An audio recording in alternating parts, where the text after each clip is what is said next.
politics, and it's just the last couple of years, he's been watching what's been going on, and I'm just super proud of him for being willing to stand up. This is not an easy task. So thanks for coming. And I talked to a man recently, and he said there's two things that we've got going for us. Number one, this is the time to make a change, and two, it's this guy can do it. Yeah. He's got a lot of help.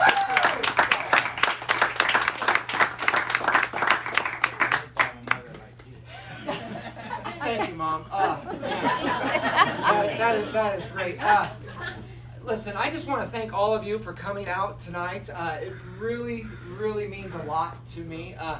My name is Jeremy Baker, and I'm running for the Washington State Representative for the 49th Legislative District, Position 2. That's the official thing that we're doing, and the reason I'm doing it is because I've lived in this community my whole life, and what's been going on these last couple of years is it's unsustainable. I'm sick and tired of watching our state legislatures write laws that affect our community and harm our children. Yes. And so I decided, you know what, if no one's going to stand up, it's going to be me. You know, I talked to my pastor friend before I started, and he goes, if not you, who? If not now, when? So that's why we're here tonight. Sorry, I'm just really passionate about this because my kids were harmed these last couple of years. They were devastated. They struggled mightily because of what those people in Olympia decided was okay. And you know what? It's not okay. And the reason I have you all here tonight, because I want you to say, this is not okay. I want you to say, I'm here to help. All right. So now I will compose myself a little bit and talk a little bit about why I'm running. So I am running because our families are the foundation of our community. Yes. And they are being attacked at every angle from the people up in Washington, in Olympia. Our communities are not safe. I grew up here, my wife and I, we could walk around the parks, we can walk down the street, and we had no problems. I would not send my children out to go walk down the street right now. And I don't expect any of you would either. And the reason that has happened is because those laws that they wrote in 2021, they have handcuffed our police officers. They have made it illegal for them to pursue a car thief. Our automobile thefts have gone up 100%, 99% since they put that March 21 to March 22. 99%, 100%. They passed so many laws, so now the criminals are emboldened.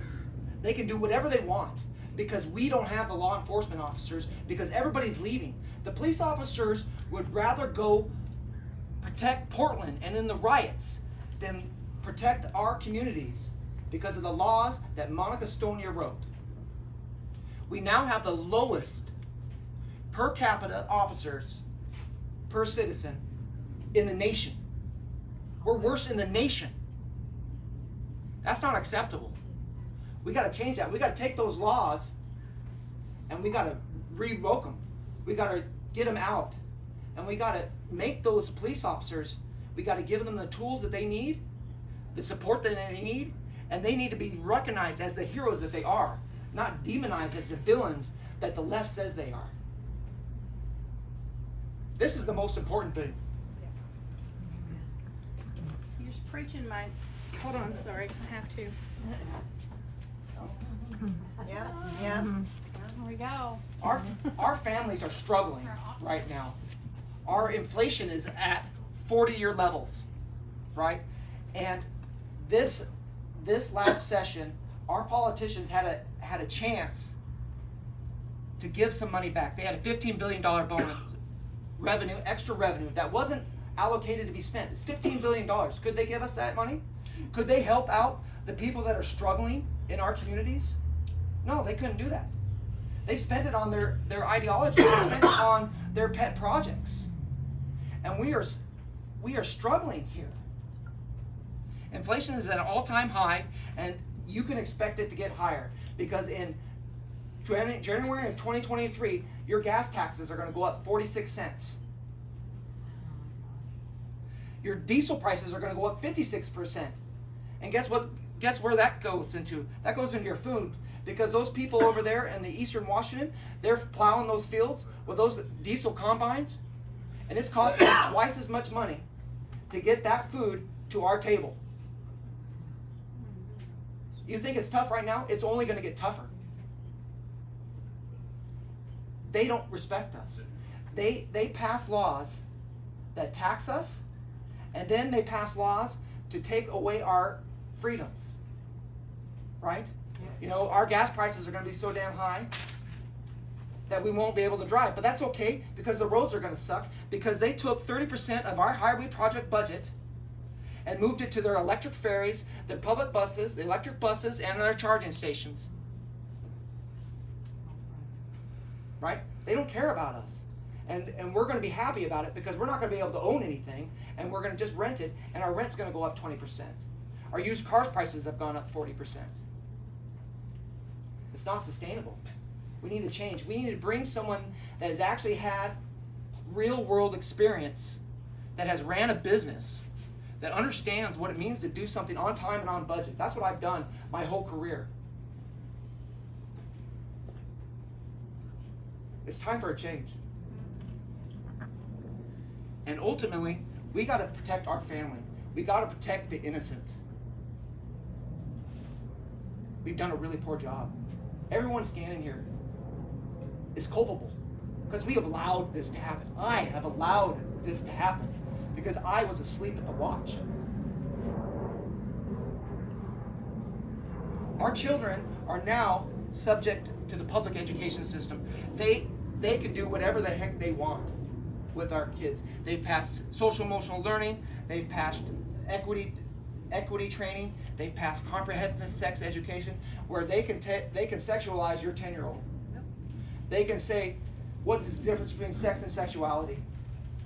And then they go ahead and pass the laws that funded school-based healthcare centers, where they can take your child and he can say, hey, I'm feeling a little bit depressed, and they can prescribe him SSRIs. They can prescribe him medications, and they are prohibited from telling you, the parent. That's not the worst thing. They've codified gender affirming care. So your child can go in there and they can give them hormone therapy, they can give them birth control, they can take them and go get an abortion without ever telling you. They're prohibited from telling you. And that's what Monica Stonier has written into laws and passed and pushed. She's the number 3 Democrat in the state. She's a general. And the Marines taught me, when you're under attack, you got to face your attacker. That general, Monica Stonier, she's attacking us from the left. And what do? When you get attacked, you turn and you face that attacker, and you attack with overwhelming force. Yes. That's why I need all you.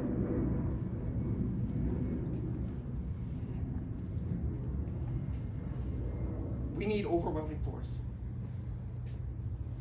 I can't do it by myself. There's not enough doors I can knock on to make this change. Just hit mute, Adam.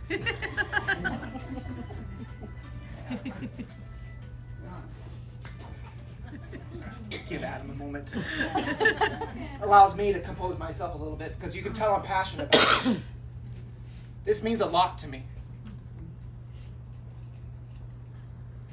I brought you here. My mother got you all here because, gosh dang it, we're in a battle. We need help. And there's a lot of different ways that you can help. A lot of different ways. And I say yes. Yes, we can do it. They don't know we're coming. They don't know all the people standing in this backyard.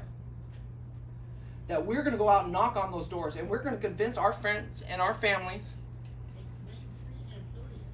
that, hey, we got a chance here.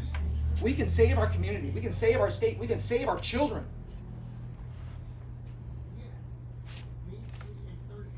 I need your help. So that's why I ask you to vote for Jeremy Baker. Tell your friends and family to vote for Jeremy Baker. And come help me get people we don't know, that need to know that we have an opportunity here. This is a once-in-a-lifetime opportunity. If we can't do it now, I'm sad to say it's going to be hard to do it in the future. All right, thank you so much. Answer a question, Jeremy.